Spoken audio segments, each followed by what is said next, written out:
하나님, 오늘 또 우리 사귐 가족의 이런 귀한 시간을 허락해 주셔서 우리가 함께 이곳에서 모여서 또 새로운 우리의 식구들 또 환영하고 함께 즐거워하는 이 귀한 시간을 갖게 하시니 감사를 드립니다.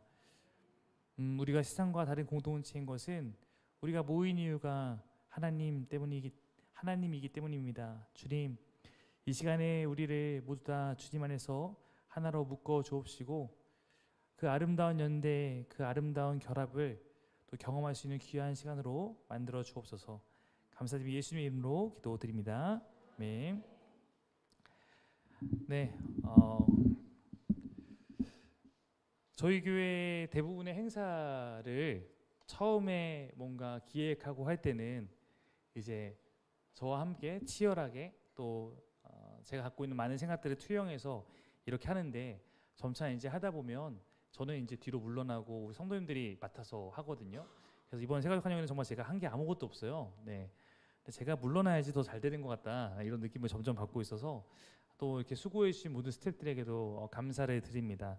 우리가 이따 뭐 세가족 환영 하면서 계속 하겠지만, 그래도 이 시간에 한번 우리 이 행사를 위해서 수고해 주신 우리 스태프들에게 한번 박수 한번 했으면 좋겠습니다.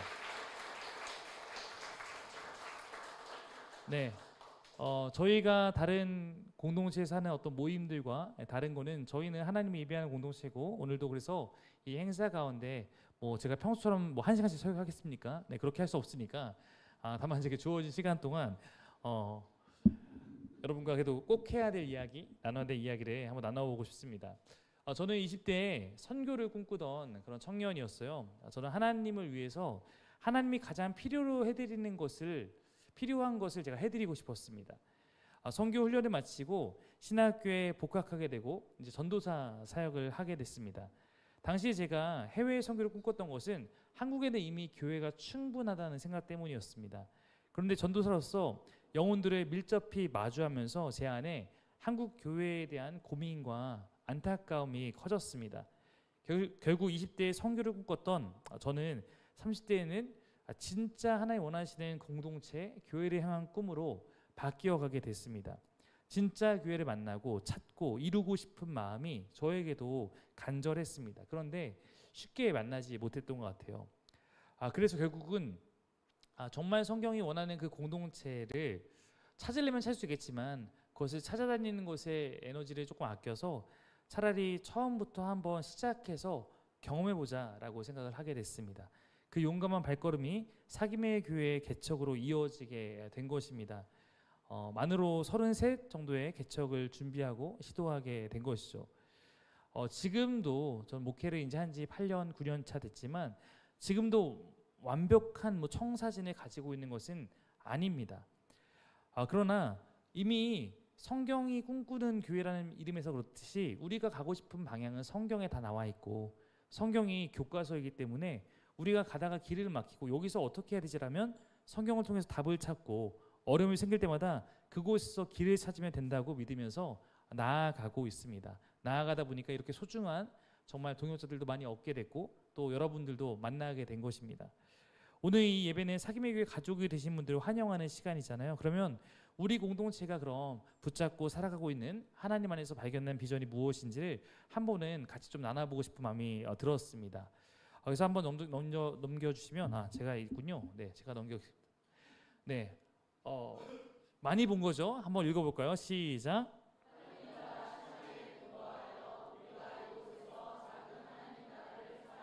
네, 이미 익히 아시겠지만 저희가 이걸 모른다, 그럼 딱 하나밖에 없습니다. 그분은 예배를 늦게 오는 분입니다. 네, 예배를 정시에 오시는 분들은 이걸 본 적이 없죠. 네, 그러나 예배를 조금 일찍 오시는 분들은 매주 우리가 고백하는 그 내용이 있는데요. 오늘 이것을 제가 이런 거 좀 나누고 싶어요. 왜 우리 이걸 고백하고, 이걸 고백하는 것은 무슨 의미인지. 성경이 보여주는 하나님의 비전이 저는 하나님 나라라고 생각해요. 성경이 말하는 하나님 나라는 하나님이 태초부터 계획하셨던 하나님과 우리와의 관계를 말하는 것입니다. 하나님 나라는 그래서 어떤 장소가 아니라 하나님과의 관계에 대한 표현이에요. 하나님이 나의 왕이십니다라는 진정한 고백을 하면서 그분과의 관계를 맺는 것이 하나님 나라의 백성이 되는 핵심입니다. 통치라고 하는데 이 통치가 어떤 장소보다 중요하다는 것을 저는 종종 대사관에 비유합니다. 미국 대사관은 한국 땅에 있어요. 주소로 보면 한국에 있습니다. 그런데 그곳은 미국과의 관계를 갖고 있어요. 미국의 통치 안에 있습니다. 그래서 거기는 미국 땅입니다. 거기는 모든 건 다 미국 거예요. 우리가 하나님 나라에 살아간다는 건 똑같습니다. 우리의 발이 내가 하나님 나라에 들어간다고 해서 갑자기 지금 어디 공중으로 부양하고 이런 게 아니라 우리는 이 땅에 살아가고 있지만 우리가 하나님의 통치 안으로 들어가 있을 때 이 땅에 속한 우리와 하나님과의 관계가 맺어지면서 우리가 하나님의 것이 되는 것입니다. 그때 우리가 하나님 나라에 속했다라고 말을 하는 것입니다. 많은 사람들은 신앙의 목표가 구원이라고 생각합니다. 그러나 신앙의 목표점이 구원이 되면 안 됩니다. 그것은 신앙의 목표가 아니라 신앙의 시작이기 때문이에요. 구원이 뭐냐면 하나님과의 관계가 회복되는 거예요. 하나님 관계가 없던 내가 하나님과 관계를 다시 맺게 된 것이 구원이에요. 그럼 그 회복된 관계를 맺는 것이 신앙의 시작이어야 되지. 난 평생을 하나님과의 그런 관계 아니었다가 죽기 전에 내가 그거 맺으면 끝. 이거는 그냥 결혼식 하는 날 죽겠다는 것과 똑같은 거예요. 우리가 결혼식 하는 이유는 결혼한 관계 안에서의 그 충만한 관계를 누리기 위함이기 때문에 결혼 관계가 시작될 때 결혼식 하는 것처럼 어쩌면 우리의 신앙이란 것은 구원으로부터 시작되는 것입니다. 바로 그 하나님이 원하시는 그 모습으로 하나님과 관계를 맺으면서 살아가는 사람들이 이 땅에서 점점 늘어나고 그런 사람들이 함께 모여서 함께 하나님의 뜻을 따르며 하나님이 주고 싶었던 원래의 모습을 추구하고 그 하나님이 우리에게 원하시는 하나님 나라의 회복이라는 것을 작게나마 이 땅의 일부분에서 먼저 경험하고 회복을 맛보며 살아가는 사람들의 모임, 그것이 바로 저는 교회라고 생각하고 있고 그것이 우리 첫 번째 고백에 담겨있는 내용이라고 말할 수 있습니다. 그 다음 고백을 한번 읽어볼게요. 시작.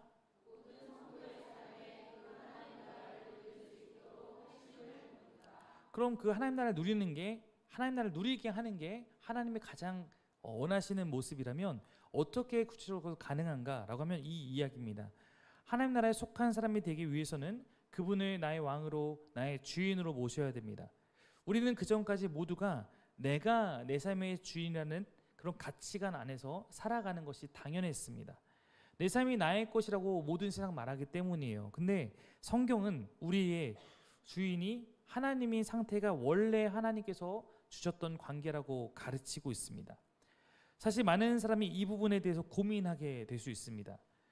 제가 오늘 여기 오기 전에 바로 우리 지영 자매님하고 또 현희 자매님하고 얘기 나누다 왔는데 제가 이거를 또 이렇게 심각하게 또 얘기하니까 잠깐 이제 고민 멈칫 이제 하시게 되거든요. 다 그럴 수 있죠. 내 삶의 주인을 바꿔야 되는 문제가 어디 쉽겠습니까? 그러나 성경은 그것이 우리 이 하나님과의 관계를 맺는 핵심이라고 말하고 있습니다. 성경에서 예수를 믿는다는 것은 예수를 따르는 것과 동의어였고 주 예수를 믿으라라는 이야기는 예수를 주인으로 믿으라, 예수를 주인으로 따르라, 예수를 주인으로 섬기라, 그의 뜻에 순종하라 라는 이야기를 말하고 있는 것입니다. 내가 내 삶의 주인이 아니라 하나님이 내 삶의 주인임을 고백하는 것이 회심이에요. 회심, 마음의 방향을 바꿨다는 것입니다. 내가 주인된 삶에서 하나님이 주인된 삶으로 바꿨다는 것입니다. 우리 앞에 다은 별성 커플이 있는데 다은이가 나는 오빠 거야 이 마음이 아니라 이제 그 마음이 아니라 우리 모두 하나님 거야 이 마음에 진짜 고백이 있을 때 회심한 부부가 그 안에 함께 살아가는 거죠. 그 진실한 결단이 하나님 나라를 누리는 가장 중요한 결단이에요. 우리 교회는 그냥 무작정 교회가 커지고 교인의 숫자가 늘어나는 것에 적어도 저는 별 관심이 없습니다. 근데 제가 진짜 관심을 갖고 있는 것은 우리 교회에 회심한 사람들이 늘어가는 거예요. 그냥 그것은 너무 중요한 문제이기 때문입니다. 깨어진 세상에서 그냥 교회로 데리고 오는 게 아니라 그들을 하나님과 올바른 관계 안으로 초청하는 것이 교회의 존재의 이유이기 때문입니다. 우리의 모든 사역이 그것에 초점을 맞추고 있기도 합니다. 세 번째 목표를 한번 같이 읽어볼까요? 시작. 네, 그러면 그렇게 하나님과 올바른 관계 맺었을 때 관계 맺은 건 끝이냐? 그 관계 안에서 어떻게 하나님과 해나가야 되는지를 우리가 알려줘야 합니다. 그래서 회심은 하나님 나라 백성이 되는 시작점이라고 했잖아요. 이것이 진정한 신앙생활의 시작점이라고 말씀드렸습니다. 이것이 시작점이라고 말하는 이유는 회심을 통해서 우리가 누리는 구원과 회복은 과정적이기 때문이에요. 내가 오늘 회심을 결단했다고 내일부터 내 삶이 180도 바뀌냐? 안 바뀝니다. 180도 바뀌는 여정까지 각각 또 시간이 달라요. 근데 우리의 목표는 뭐냐면 일주일에 1도라도 바뀌어야 될 거 아니에요. 그래 언젠가 180도 바뀔 거 아닙니까? 그 과정을 우리는 나아가는 것입니다. 신앙은 모두 관계적이에요. 쉽게 말하면 신앙은 사귐을 누리는 것입니다. 여러분, 사귐은 한순간에 맺어지거나 한순간에 완성되는 것이 아닙니다. 우리 지금 현우하고 정희 형제님하고 그래도 이제 좀 사귐을 이뤘죠. 왜냐면 적어도 5주 동안 두세 시간씩 만나서 양육을 같이 했으니까 이제 사귐을 좀 맺게 되고 조금 알게 되고 조금 만나면 괜히 이 중에서 유독 반갑고 편하고 저 옆에 붙어 있고 싶고 이런 관계 맺는 게 사귐인 거죠. 사귐은 시간이 쌓이는 것입니다. 시간 속에 깊어지는 거예요. 관계는 함께 여러 풍파도 이겨내는 과정에서 단단해지는 것입니다. 사귐의 교회는 바로 회심으로 시작된 하나님의 관계를 이 사귐의 관계를 깊이 누리며 그분의 영향을 받아서 내가 그분을 누리고 닮아가는 것입니다. 근데 이게 저희 교회 목표가 아니라 이게 바로 성경의 목표라고 말하고 있습니다. 한번 말씀을 한번 읽어보겠습니다. 우리 한번 세 가족들만 한번 읽어보겠습니다. 시작.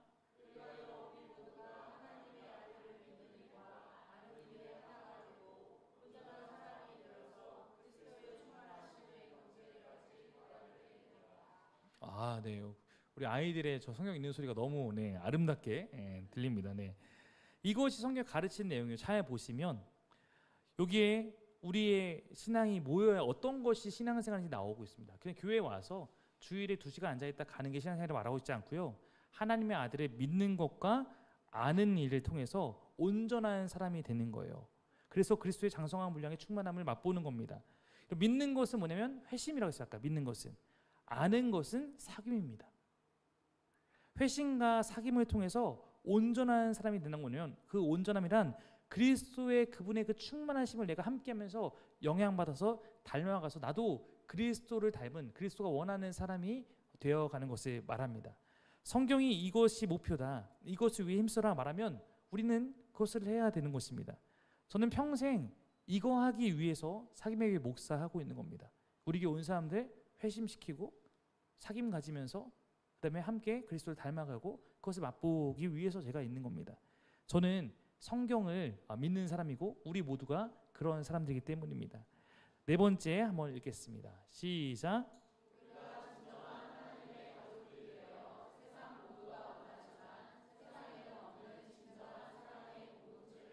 네, 우리가 정말 꿈꾸는 게 성경이 답이다라고 믿는다면 우리는 성경을 읽을 때마다 사실은 놀라운 사실을 깨닫습니다. 성경이 보여주는 하나님께 속한 사람들의 모습은 모두 공동체라는 거예요. 하나님이 우리를 공동체로 부르셨다는 것을 성경을 통해 깨닫게 되는 거예요. 회심이라는 문을 열고 하나님과의 그 관계 안에 들어가면 거기는 하나님 나라 백성들이 함께 있고 다른 말로 하나님 나라 가족 공동체가 있습니다. 나보다 먼저 그 삶을 살아가기 결단하는 사람들이 그 있는 공동체에 내가 합류해서 그들과 함께 살아가는 것입니다. 다른 말로 말하면 우리 이제 이 부부 안에서 아기가 지금 태어날 텐데 아기가 태어나면 아기한테는 이미 별성과 다은이라는 어떤 두 존재가 있는 상태에 자기가 거기에 끼어든 거예요. 지금 사귐의 교회라는 이 회심 공동체 안에 지금 여기 있는 우리 사랑하는 분들이 태어난 겁니다. 껴든 거예요. 그리고 우리가 함께 살아가는 것이죠. 바로 그것을 어쩌면 이 성경은 보여주고 있습니다. 회심이란 것은 내 뜻이 아니라 주 뜻대로 살아가는 것이죠. 회심한 다음에 우리가 진짜 회심했다면 주님 명령을 따르기 위해서 애쓰게 됩니다. 이 애씀이 우리의 회심이 진짜라는 것을 나타냅니다. 하나님의 뜻을 한 번에 온전히 따를 수 없지만 조금씩 더 주님의 뜻대로 살아가기 위해서 노력하게 됩니다. 그때 가장 먼저 나타나는 변화는 사랑의 근원이신 하나님의 마음을 따라 나도 사랑하는 자가 되어가는 거예요. 내 뜻대로 살아갈 때는 사랑해야겠다는 마음이 없거나 딱 관심이 어느 일정 부분에 딱 고정되어 있었다면 이제 내가 나의 삶이나 어떤 여러 부분 관계에 대해서도 주님 뜻대로 살다 보니까 다른 사람이 보이기 시작하고 그런 사랑을 노력하게 되는 것입니다. 하나님은 우리에게 사랑해야 한다는 마음만 주시는 것이 아니라 먼저 우리를 사랑으로 가득 채워주셔서 우리가 다른 사람도 사랑할 수 있도록 우리를 변화시킵니다. 성경이 말하는 사랑은 우리의 이 잔이 있는데 잔이 고갈돼 있어 지금까지는 나 좀 사랑해줘, 나 좀 사랑해줘라고 하는 우리의 모습이 있었다면 깨어짐이 있어서 계속 흐르고 있고, 그러나 하나님 고쳐주셔서 이제 그 안에 하나님께 사랑을 부어주기 때문에 나는 가득 차고 흘러서 이제 내가 다른 사람을 사랑하지 않고는 견딜 수 없는 그러한 관계가, 그러한 마음이 우리가 되는 것을 말하고 있습니다. 그러므로 하나님의 공동체는 모두가 그렇게 회심한 이후에, 여기는 회심한 사람, 안 하는 사람, 회심하고 좀 망가져 있는 사람 다 있으니까 그렇지만 그 궁극적으로 그런 마음으로 가다 보면 이 안에는 우리의 힘으로 바깥 세상에서 할 수 없는 그런 사랑이 이 안에 시작됩니다. 우리가 잘나서가 아니고 이 안에 우리 초청하신 분이 그렇게 우리를 사랑하시기 때문이에요. 주님을 닮아갈수록 우리는 사랑을 배우고 주님을 따라갈수록 그 사랑을 나누게 됩니다. 그래서 저는 신앙의 성숙은 사랑의 성숙이라고 말할 수 있다고 생각해요. 내가 신앙이 성숙하고 있는가? 그거는 내가 얼마나 더 사랑하고자 애쓰고 있는가. 진정한 사랑의 공동체는 그러므로 그냥 주어지는 것이 아니라 바로 이렇게 주님을 닮아가는 사람들이 내가 내 옆 사람 주님처럼 더 사랑해야지. 옛날에는 내가 이 옆 사람 때문에 이것들이 속상했다면 이제는 더 품어줘야지, 더 용납해줘야지. 이렇게 해서 우리 안에 그 사랑이 점점 현실이 되는 거라고 저는 믿고 있습니다. 마지막 5번째 우리 목표는 이것입니다. 읽겠습니다.